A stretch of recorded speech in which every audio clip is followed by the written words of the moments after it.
Hey, bonjour à tous, comment allez-vous? Si comme moi vous souffrez d'inflammation ou de flemme chronique, si toutefois vous souffrez de tendinite à répétition, de maladies bucco-dentaires, des troubles cutanés ou encore des douleurs de digestion qui vous rendent marteau, et si parfois vous avez l'envie de dire merde au monde entier alors que juste avant vous venez de lui dire je t'aime, je pense que cette vidéo est faite pour vous. Suivez-moi, je vais vous expliquer. Mais alors, qu'est-ce que c'est quoi que l'inflammation? Eh bien, c'est hyper simple.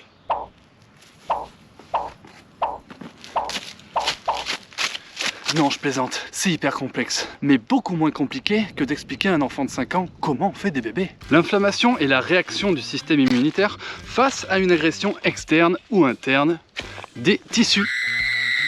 L'inflammation chronique, quant à elle, est une réponse à de nombreuses transformations de l'environnement et du comportement moderne. Elle est favorisée par la sédentarité, la mauvaise hygiène alimentaire, la pollution, les altérations du microbiote humain, etc. Elle est un facteur important dans le développement des maladies dites de civilisation, comme la résistance à l'insuline, les maladies cardiovasculaires, l'obésité, les maladies immunitaires, la sclérose en plaques, l'endométriose et même les troubles de l'humeur et du comportement. Et plus précisément dans mon cas, l'inflammation peut être un facteur important dans le développement d'ulcères gastro-duodénal, de gastrite chronique, de reflux gastro-œsophagien, de l'intestin irritable, la maladie cœliaque, la rectocolite hémorragique et la liste est longue. C'est pas dégueu. Une abeille. L'inflammation chronique est une phase anormale de l'inflammation, caractérisée par sa persistance dans le temps. Elle peut durer plusieurs semaines, voire plusieurs années. Le caractère chronique de cette inflammation a pour origine le maintien du ou des facteurs d'agression qui peuvent être d'origine infectieuse, toxique et auto-immune. Le maintien du phénomène inflammatoire sous-tend d'abord la persistance de la lésion tissulaire initiale. Le tissu ne se régénère pas correctement. Il existe un infiltrat inflammatoire qui persiste, contenant majoritairement des cellules immunitaires. Enfin, un phénomène de cicatrisation pathologique s'installe. C'est la fibrose, qui est définie par un accroissement de la composante fibrillaire de la matrice extracellulaire, notamment par l'augmentation de la proportion de collagène. C'est cette dernière caractéristique qui prédomine dans l'inflammation chronique et qui peut être responsable de la perte ou de la diminution de la fonction de l'organe touché. Nous allons regarder ce qui se passe de plus près dans mon corps. Pour ce faire, on va aller prélever un petit peu de notre sang à l'aide d'un couteau bien propre pour ne pas se contaminer. Ensuite, je réalise une petite incision. Voilà, pas trop profonde. Ensuite, je prends une petite lamelle en verre afin d'y déposer dessus un peu de sang que j'ai récupéré préalablement. On met un tout petit peu de sang dessus. Voilà, pas trop. Pas trop. Et ensuite, on analyse. Waouh! C'est encore pire que ce que je pensais. Mais alors, on se demande bien qu'est-ce que l'on peut manger lorsque l'on est inflammé? Et surtout, qu'est-ce que veut dire bonne alimentation? Bonne alimentation ne veut pas dire que ce qui est bon pour toi est bon pour moi. En réalité, il faut adapter son alimentation en fonction de ses capacités propres ainsi que de ses défaillances. Par exemple, quelqu'un qui est intolérant au fructose ne pourra pas manger de fruits, alors que pour d'autres, les fruits sont un excellent apport en vitamines, etc. Mais fort heureusement, il existe une ligne, une base saine que l'on pourra suivre sans réfléchir, qui est plutôt commune à notre espèce Homo sapiens.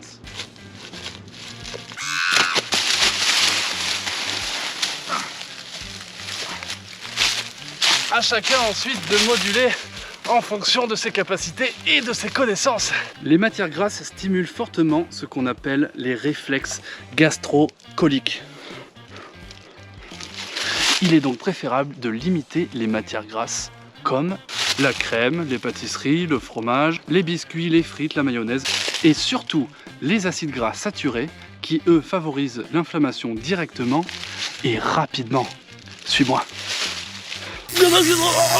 On retrouve également les aliments dits fermentescibles. Les glucides par exemple subissent un processus de fermentation acide qui s'accompagne d'un dégagement de gaz qui va créer des mouvements de l'intestin.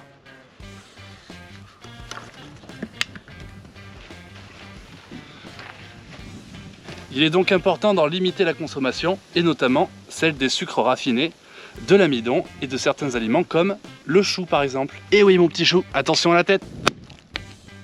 Il faut également limiter les aliments irritants. Par exemple, les légumes crus sont plus irritants que les légumes crus. Il faudra aussi faire attention à ne pas manger trop de choses acides, comme par exemple le café, le thé, l'alcool, le chocolat, les agrumes, la tomate, ainsi que les épices. Mais aussi le gluten, les viandes rouges, les aliments frits, les produits laitiers, les céréales raffinées, le sel, les édulcorants et encore une fois, le sucre. Alors peut-être que tu souhaites en savoir plus sur chacun des aliments et groupes d'aliments pour savoir pourquoi ils sont néfastes. Fais-le moi savoir en commentaire si jamais tu veux que je fasse une vidéo. Je ferai peut-être une vidéo pour expliquer plus précisément tout ça. Et si tu veux pas savoir, eh ben va chercher par toi-même. Comme dirait un ami tétraplégique, on n'est jamais mieux servi que par soi-même. En plus, la plupart de ces aliments vont créer une acidification du sang et donc des tissus et des cellules générant encore plus d'inflammation. C'est le cercle vicieux, le serpent qui se mange la queue. Pour résumer, l'inflammation chronique est une tueuse à petit feu qui altérera l'ensemble de ton corps. Organes, tissus, os, ligaments et fluides en tout genre.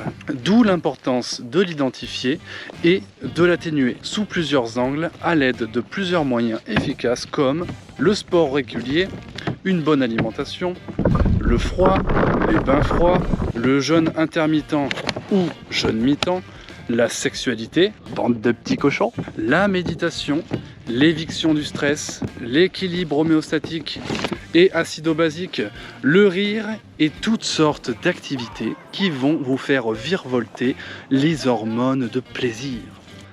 On passe maintenant au point numéro 2 de cette vidéo, la flemme. Qu'est-ce que c'est que la flemme? Alors, non, la flemme. Bon bah finalement, avec tout ça, qu'est-ce qu'on peut manger? Eh ben... Jamais l'expression « prendre un grand bol d'air » n'aura eu autant de signification depuis que nous existons, nous, les inflammés. Bon alors, restons positifs, gardons le moral, on va passer à la recette. Vous allez voir, ça va être un truc de... Alors, pour ce faire, vous avez besoin d'un récipient. Alors, si vous êtes un, vous prenez un récipient pour une personne. Si vous êtes plus de deux, vous prenez au minimum un récipient pour plus de deux personnes. Pour plus de 2 personnes, vous pouvez prendre ce récipient. Voilà. Donc moi, je vais prendre celui-ci parce qu'on est beaucoup plus de 2 dans ma tête.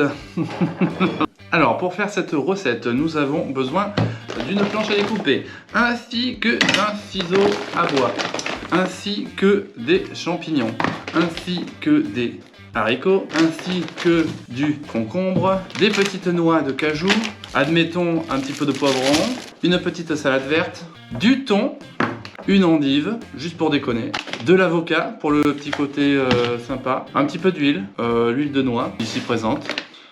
Voilà, avec tous ces ingrédients, on va pouvoir faire une incroyable salade qu'elle sera trop bonne d'être dégustée. Donc ce que je vais faire, c'est que je vais noter le poids des ingrédients que je vais mettre sur cette feuille à chaque fois que je vais les mettre dans le saladier. Ceci va me permettre de savoir la quantité de protéines surtout que je vais mettre dans ce plat. Donc ici je commence par le concombre, j'enlève vite fait de la peau, j'en laisse un petit peu. Ce concombre est bio, donc on peut potentiellement manger la peau avec un petit peu moins de désarroi que s'il était pas bio. Et donc ça permet de garder un petit peu des nutriments et des vitamines. Donc ce que je vais faire, c'est que je le coupe en petits cubes. Le but étant de ne pas se faire chier la vie. Donc ça va apporter de la fraîcheur, des fibres également, de l'eau, un petit peu de sucre, des vitamines. Ensuite, je vais rajouter une petite salade pas bio que je vais couper comme ceci. 120 g de salade. Voilà. Encore une petite source de fibres qui est quand même important à la digestion. Nos bactéries nous remercient. 300 g de haricots beurre. Un petit peu de noix de cajou. Donc ça va permettre de rajouter des protéines, c'est quand même pas négligeable car pour 100 g il y a environ 20 g de protéines. Et ça rajoute aussi un petit peu de... on va dire, d'amusement dans la bouche et un petit goût sympa, hein, voilà, j'ai envie de dire. Oh. Ensuite, pareil, une petite partie fun avec un petit peu de matière grasse, un avocat qui va nous permettre aussi de donner un petit peu de fun à la salade. Ça te dérange pas si je regarde dans ton placard vu que t'as un régime spécial juste pour voir ce que tu manges, quoi, tu vois, genre par curiosité, quoi. Ouvrir mon placard? Non, y a rien d'intéressant. Non, mais c'est juste pour voir. Sûr qu'il y a... Non, mais en vrai, y a rien dedans. Non, mais c'est juste pour voir. Non, mais ouvre pas. Non, mais vas-y, attends, je regarde. Non, mais attends. Non, s'il te plaît. Non, mais attends, mais je regarde. Non, mais attends. Non, ouvre pas, non. Non, mais attends, mais juste ouvre pas, non, ouvre pas. C'est parce que... C'est quoi, ça? Tiens. Et ça, c'est quoi? Tiens. Salaud. Tu comptais te faire des burgers, enfoiré, hein?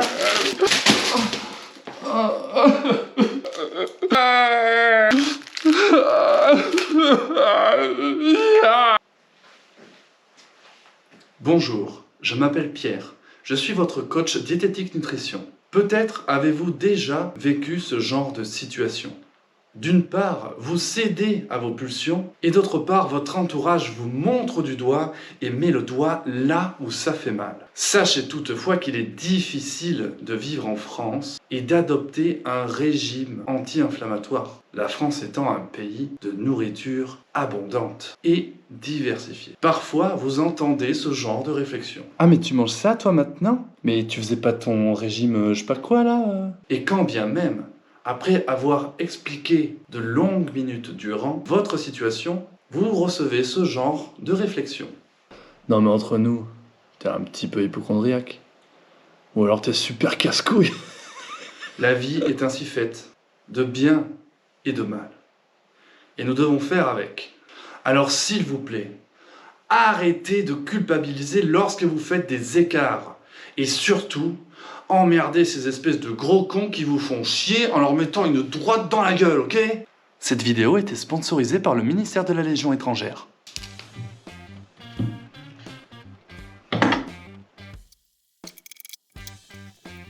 Il se laisse pas faire le bougre. Hop.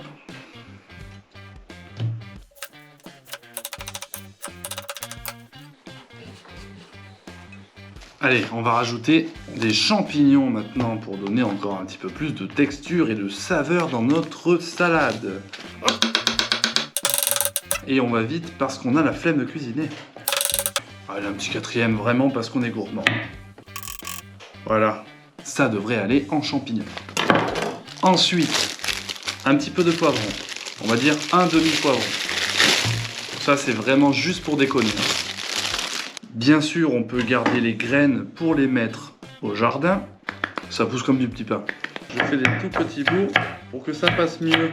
Comme on a dit, les légumes crus, il faut que... Voilà. Et enfin, le plus important, les protéines. Donc là, on part sur 2 fois 186 grammes. Donc ça, c'est une merveille de nature, c'est du thon. Et pour 100 grammes de produits égouttés, nous avons 27 grammes de protéines. C'est énorme, c'est énorme. Alors, attention à pas se couper en ouvrant la boîte, car se couper, ça peut être très coupant. Donc on va voir si il se moque de nous ou pas. On va voir le poids, hein, finalement, de ce pâté de crabe. Donc là, il y a 200 grammes.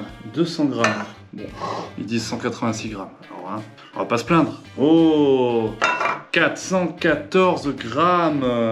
Allez, on va arrondir à 400 grammes de thon. C'est excellent, excellent, excellent, excellent.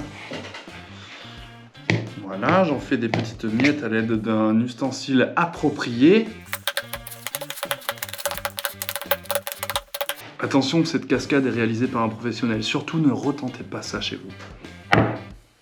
Et ça, c'est pas impressionnant? C'est quand même pas un truc de malade, ça? Donc là, je mets un petit peu d'huile de noix. Voilà, c'est pour que ça glisse, hein. Huile de noix, hyper important, riche en oméga 3, anti-inflammatoire, tout ce qu'il faut. Et donc maintenant, je mélange. Et ça me fait une bonne plâtrée pour environ quelques jours. Regarde ça. Oh là là là là là là là là. Il y a du vert, il y a du rouge, il y a du blanc, il y a du jaune, il y a de toutes les couleurs là-dedans, hein. Mon gars, avec ça, tu peux y aller, hein. Ah, j'ai oublié encore un petit truc. Le quinoa. Tadam! Alors le quinoa c'est vachement bien parce que c'est aussi riche en protéines. Et en plus il n'y a pas de gluten et tout et tout. Ça c'est une belle recette comme on l'aime. Des fibres, des protéines, des bonnes oméga 3. Et voilà! C'était pas compliqué non? Regarde, juste 15 minutes de vidéo pour une recette. Au final, qu'est-ce qui était plus long là-dedans? Faire la recette ou faire la vidéo? Bonne question. Il n'y a plus qu'à déguster une bonne petite cuillère. Oh. Ah. Non, je plaisante, c'est bon. Ça donne presque pas envie de vomir. Donc pour un total de 2 kilos. Donc combien ça fait en protéines si par exemple je me fais une assiette avec, je sais pas moi je dirais, une assiette de 400 grammes. Alors dans 400 grammes de thon il y a 108 grammes de protéines. Dans 300 grammes de quinoa il y a environ 30 grammes de protéines. Dans 100 grammes de noix de cajou, il y a 20 grammes de protéines. Donc nous avons pour 400 grammes de nourriture dans l'assiette, donc ça correspond à ceci, nous avons une valeur de 34 grammes de protéines. Donc je vous conseille évidemment de manger par exemple du poulet à côté ou une boîte de sardines ou une boîte de quelque chose qui vous ferait du bien. Alors évidemment cette recette je l'ai faite avec des aliments à droite à gauche. J'ai pas pris que du bio, j'ai pas pris que du local. Mais si vous voulez optimiser encore plus le côté anti-inflammatoire de la recette, évidemment vous prenez tout en bio. Voilà, un petit bémol aussi pour les noix de cajou, il y en a certains qui vont pas forcément digérer tout ce qui est fruits à coque. C'est normal parce qu'il y a des protéines à l'intérieur qui sont parfois vecteur d'inflammation, donc si vous sentez que c'est pas possible, eh bien n'en mettez pas. Et voilà, et donc eh bien c'était bien simple. Je vous remercie d'avoir regardé cette vidéo. Alors vous aurez compris que j'ai essayé d'être drôle. Je sais pas si ça a fonctionné, en tout cas j'ai pris du plaisir à faire cette vidéo. Mettez-moi dans les commentaires si vous avez apprécié, si vous avez rigolé. Sur une échelle par exemple de 1 à 2, à combien vous étiez situé en termes de rigolance, pour que je sache à peu près si je dois continuer, si j'ai été drôle, si je dois mettre un fin à ma carrière d'humoriste qui n'a à ce jour pas encore commencé. Enfin voilà, dites-moi tout, faites-moi part de vos objections, de tout ce que vous pensez être utile de partager en commentaire. Merci aussi de partager la vidéo, merci de me suivre, merci de tout, merci de vivre, j'ai envie de dire, merci de... Au revoir.